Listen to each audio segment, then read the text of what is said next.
The Punisher's Netflix show is filled with Easter eggs and references to the comics. As always, beware of spoilers.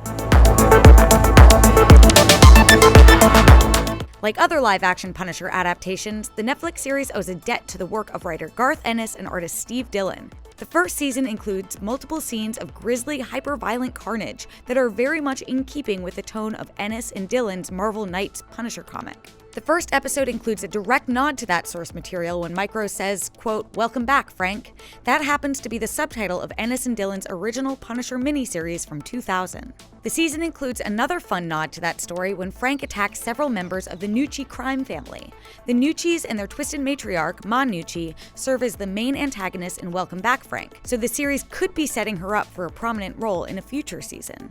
In the season finale, Billy Russo sustains brutal injuries, moving him a step closer to his comic book counterpart, better known as Jigsaw, who has a horrifically scarred face. That twist was foreshadowed a number of times, including Billy's line to Curtis about being, quote, better at putting people back together. Episode 3 offers a detailed flashback to Frank's military service in Afghanistan and the events that helped shape him into the Punisher.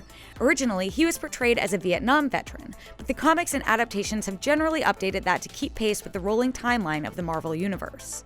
The various Netflix shows take pains to give each costume character their own designated corner of New York City. Where Luke Cage defends Harlem and Daredevil Hell's Kitchen, the Punisher seems to have made Queens his preferred stomping grounds. That also happens to be the home turf of Spider-Man, and this could be a reference to the fact that the Punisher started life as a supporting character in the Spider-Man comics. The series seems to pay tribute to the 2004 Punisher movie when Frank spray paints his trademark skull logo on his body armor, much in the same way Thomas Jane's Frank Castle did in that film. The 1989 Punisher movie was supposed to feature a similar scene, but it was cut from the final version of the film. Frank reads books to pass the time, and his choice to read Moby Dick resonates strongly with his character, given that it tells the story of a ruthless whale hunter who sacrifices everything in a futile attempt to destroy the great white whale that ruined his life. Billy Russo also showed a habit of choosing ironically appropriate reading material this season. At one point, Billy is seen reading The Picture of Dorian Gray, a book about a hedonistic aristocrat who sells his soul in order to remain young and beautiful. The extremely vain Billy would surely take that deal, but by the end of season 1, it's far too late for him. At one point this season, Billy is described by Curtis as, quote, a man of wealth and taste.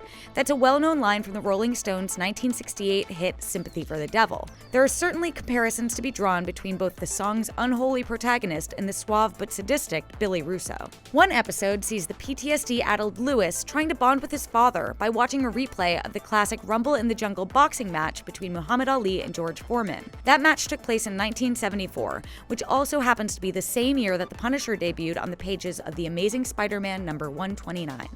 As always, there are several references to the other Marvel Netflix shows.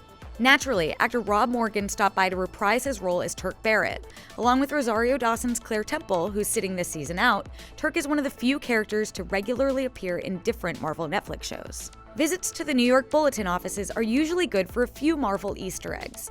This time around, we see a newspaper headline that reads "Chaos Under the Streets," which is Karen Page's story on the final battle between the Defenders and the Hand in the Defenders Season 1.